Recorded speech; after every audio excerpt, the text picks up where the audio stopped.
This gentleman, he lost his roof one time here at Irwindale. That was pretty insane. Let's see how Nick Nobacks throws down here at Irwindale. Good aggressive initiation, straight line approach. Those white wheels do not lie. You can see just locked and loaded. Great shot there from Justin Smash. Goes high and wide now. The POV, look at that. The FEV goes high and wide, but Nobacks gets tight and right to that second outside zone on the inside clip and brings it out. Nick Nobacks. Woo! Yo! Here we go. Number one qualifier. Boom goes the dynamite. Nick Nobacks. Look at the X Factor points. 7. Qualifying. All right, guys. You know me. I love to find old pro drift cars that are abandoned, that are as sad as humanly possible, like Cameron Moore's SC300, the Team Orange cars where the dude's like pushing the car down a hill, the S15, which you were there for. And now we're doing your car. Look at how sad this thing is. It's up on a lift. First of all, everybody wants to know, which car is this? This is my 2020 to 2022 FD E46. And who was it before that? It was Alex Sobrins before that. And how many Formula D events did this car do you think? Did at least one full season with him and 2 half seasons, but he ran it really hard and crashed it a bunch. So that's at least 12 events or 14 events? Yeah, and then I got it and I ran at least probably 10 events in those 3 years in it. So it's done at least 20 pro events, maybe more. So it's a very, very seasoned, well-seasoned car. It even podiumed with Alex in pro also. Oh, awesome. So. All right, so this is an E46. It was 1,300 wheel, you said? Yeah. Absolute monster car. How much money, everyone wants to know, did it take to originally build that car, do you estimate? Over $250,000. You think that's low or high? That's low. Okay, more than $500,000? No. No, so somewhere between... Maybe all in, including maintenance and everything, but to build, not quite that much. And why was it so much money? I think just the different iterations of it. He seemed to be a no expenses saved person. Went for it and it worked. It was probably the fastest car in FD. Ooh, shots fired. Until my new E46. You think your car is the fastest car in FD? Yeah. Wow. All right. And then why did it end up like this? Let's walk around it a little bit and then we'll climb up. Look at all the little body panels. The car is like laid out. Yeah. No drivetrain. He stole the drivetrain for his new car. I stole pretty much everything out of it for the new car. So what was so bad about this car that you had to kill it? Because it had so much money in it. And now it's a worthless chassis. Look how wonky this is. What am I looking at? The subframe mounts right here. Look how twisted it is. They're not going to be able to see that on camera. If you back up, you might be. You can't just like cut that part of the car off and replace it? Unfortunately, no. If you can kind of see from this angle, the whole rear end is kind of tweaked. Well, it's hard to tell with all the tire camber stuff going on. Yeah, that doesn't help. It's seen a few walls, to say the least. Okay. Well, this is so sad.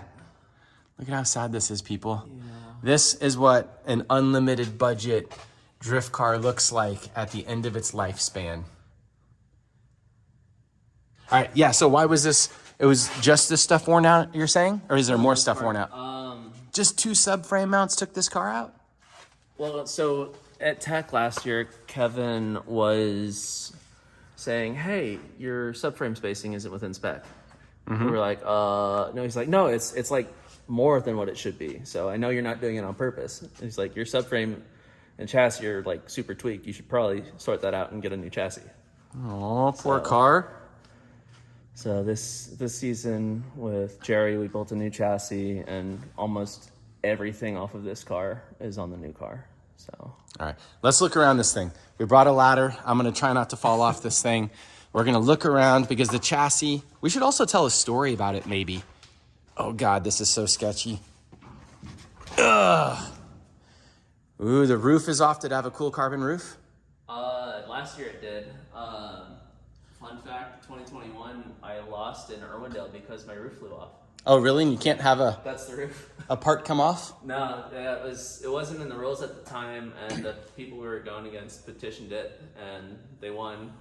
My argument was, it's not in the rule book. I should be allowed to keep going. And Yeah. Kevin had a valid point of, your roof shouldn't fly off though. And I was like, We're agreeing the roof shouldn't fly off. So we have, is this a fuel cell right here from before? The box there used to be where the fuel cell went. That is a gnarly cage. You could take some big hits with that. The door bars over there. Yeah, it's a Very cool. fully TIG welded cage. They cut the back of this car off so it's all fiberglass so that when you put it into the wall, It just flexes. yeah, it just flexes and there's no car back here. So much of Formula D is riding K-rails that it makes it easier. They cut all this off as well. Did this car fill up with smoke at all on track? No. No, Not it was really. good. It was pretty good on What was the best thing about this car? the drivetrain. The power? Yeah. So the good parts you just moved on over. Pretty much. The rear suspension was pretty killer also. As a whole, it was a fantastic car, but when we got it, it was already at the end of its life. So we were just trying to kind of extend its life as long as we could. And yeah, at the end of last season, actually towards the middle of last season, we were like, all right, time to start looking for a new car. Found a $800 E46 on Copart. Picked that up, and that's the new With how expensive these cars are, it always amazes me that people are cheap with the chassis. Go find the nicest possible E46 like on earth and start with that. How much could it cost? $5,000 for a 325 or something? So the car I got was completely straight. It was perfectly straight, nothing wrong with it. Okay, I hear Copart and I'm just like, it was the shittiest car we could The get. person had to have run over like a stump because the radiator was actually kind of smushed in, and all the serpentine belt was kind of flung around and destroyed. But I mean, with a battery pack on it, it fired right up and drove. So I have something, I'm gonna get down before I die. 1 second. Audience, oh my God. Did you see that? Would you hold this? Yeah. Holy crap. I need to get off this thing. All right, when I look at the Team Orange cars and I look at all these Japanese cars that were stored with no dignity over in Japan, and they look like barn finds, if you know what I'm talking about. Yeah. We always think like as Americans, like I would take care of that car. I would love it. I would give it dignity. I would clean it up, like store it, like have a hobby shop car. I don't know if that's the right way to say it, but like a giant Hot Wheel that you collect. Why is it when it's our own race cars like this? Because I do the same thing. You have left this car, even though it did so much and cost so much money and had so much blood and sweat and tears and gave you so much, and you drove it at such a high level. You're saying it's the fastest car in Formula D. Why does it have to live with zero dignity here? You could have left suspension on it. You could have left the fenders on it. You could have left wheels on it. You didn't have to leave the whole drivetrain in it, but you could have left it here with some sort of dignity. You know what I'm saying? So the whole suspension part, we hijacked that all for the new car. And then body panels, we initially were gonna swap them over, and then didn't, just because. Right, but at this point, how the car sits right now, this thing is destined to be crushed or thrown away. Do you agree? At some point, you're gonna lose interest in storing it. I don't know. I've got sentimental value with cars. I think. Yeah, but not enough to like treat it well and return it to some type of glory. I mean, eventually, but like, FD takes so much time up. Yeah. And like all the stuff surrounding it. I've been around long enough to know that you're gonna throw this car away. I don't know about throw it away. I might sell it cheap to someone. Or leave it behind a tree or something. Anyways, I think that's the point of what I'm saying right now, is just that this car did you so well, and those are the wheels that you leave it on. This car did you so well, and the bodywork is this close, and you don't go put it back on. You have to have a set of old coilovers, you know what I mean, and like an old subframe lying around. What is your favorite like car that you would want to collect that's an old pro car? You're like, this one. Probably Chelsea's E46. Yeah? Yeah. That one just sits as well, but it has more dignity how it does. sits. Yeah. Yeah. This one, I don't know. I bet there's someone that like loved this car and would want it back. Maybe the original owner? I doubt it. He kind of. You're like, nope. He's Someone like, that thinks like, I'm done. Get it out. I don't want to see it again. I just realized you're rocking the Chelsea look. From all the black to the beard to the hair, you're an E36 man at heart, carrying on the Chelsea torch while he goes and drives a Mustang. Oof. All right. Well, I think we've talked enough about this chassis, unless there's something you want to tell, like a story or something. You had so many. What's your greatest memory in this car? Having a perfect event in Orlando in 2021. And what happened? Explain it in 1 minute. So we did a full refresh on the car, pulled it up apart to less than this, cleaned everything, made sure everything was fresh and new, put it all back together, made the car look super cool, you know, with the Koenigs and 2F kit and Big Duck Club stuff, and you know, made it look really low without being super low, and yeah, went out, qualified first, and won that event. Pro Spec or yeah, Pro 1? First round of Pro Spec. Ooh, fancy. And that's your greatest memory in it? Probably, yeah. That's awesome. Oh, a big one that stands out was the roof flying off. Mm-hmm. Because I was in the middle of the run, I see, in the middle of the bank at Irwindale on initiation, I see light flickering. I'm like, what the hell is going on? And I'm like, oh, there goes the roof. Continue the lap. Like nothing ever happened. For that Orlando event, did you appreciate it in the moment, or is it something you look back at and it was amazing? Or did you have like an epiphany and you were sitting there and you're like, this is it. This is the moment. I think looking back at it. Looking back? Yeah, for this car. I just want you to look back at this video and go, "Aw, I should rebuild this thing. I need to give it love." Yeah. Yeah, it needs to live on in some degree. You should build it back into a perfect condition street car and drive it. Oh, God. Build it back up and take That's it on what a Drift Week? YouTuber would do. Put it back together, take it on Drift Week? Yeah.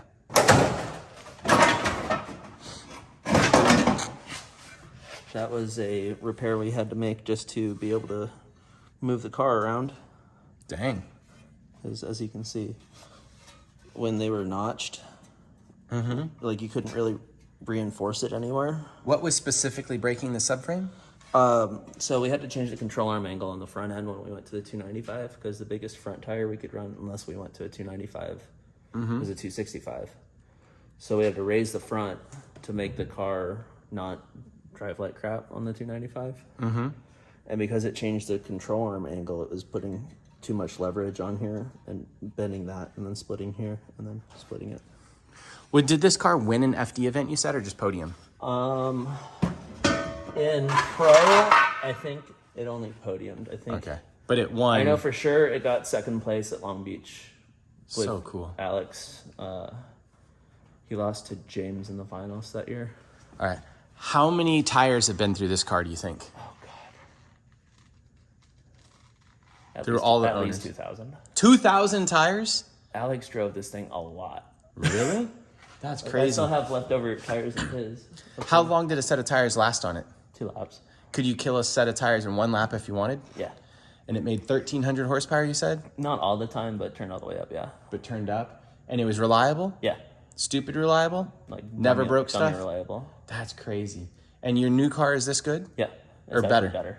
It's better. Because so this cage was built for Alex, so the main hoop is a lot farther forward, and the driving position was way farther forward. In the new car, I'm actually way farther back. I'm probably 6 inches farther back in the new car. This is so sad. 2,000 tires. You were a trooper car. You gave it your all. Clap, clap, clap. I'm going to do the calculations real quick. 2,000 tires at, how much does an FD tire cost, do you think? Like retail? Retail, 200, 250, somewhere in there. Let's just say 200 for 2,000 tires. What is that, $40,000 of tires or more? No, $400,000 Yeah. of tires? Oh my God. So this car's been through $400,000 of tires, you think? It has to. Oh my God. It must have cost to build it and maintain it and run it, even with sponsorship dollars counted and transported, more than $1 million to campaign this car. For the full season, it had to, yeah. Yeah. with- Well, for all the seasons. Yeah. Oh wait, it might cost way more than that if you count like 4 seasons. Maybe not. I don't know. like including Alex's, I think for sure. What do you think it cost to run this thing for 4 seasons between all you guys? I mean, I know Alex spent way more a season than we did. He spent at You don't have to say the he exact spent amount. at least 10 times what we were spending. Yeah. At least. Whoo! Yeah, his budget So was crazy. wild. All right. I'm sorry, car. I'm sorry you live on like this. This is so sad. You should have at least cool wheels to sit here. At least. There's wheels all over the place. You could just put different wheels on it. You have a wheel sponsor, don't you? Yeah. Yeah. Just knock them up after this video and be like, it was embarrassing that the car was seen like this. If you would have had wheels on it, it would have got hits. Look, NK wheels. No, they're Conan's. No, I'm joking. Koenigs. All right. Look at the cool body work. He rubs through. All right. Goodbye, car. Good. I did ride in it once. It was in the rain. It was incredibly slow at the rain. Yeah. At MSR. And then It was not a fast car in the I rain. was not on sticky tires either. Yeah. I was on some like 3-year-old Nexen scrubs or something. Making excuses. I know she's fast. Bye, car.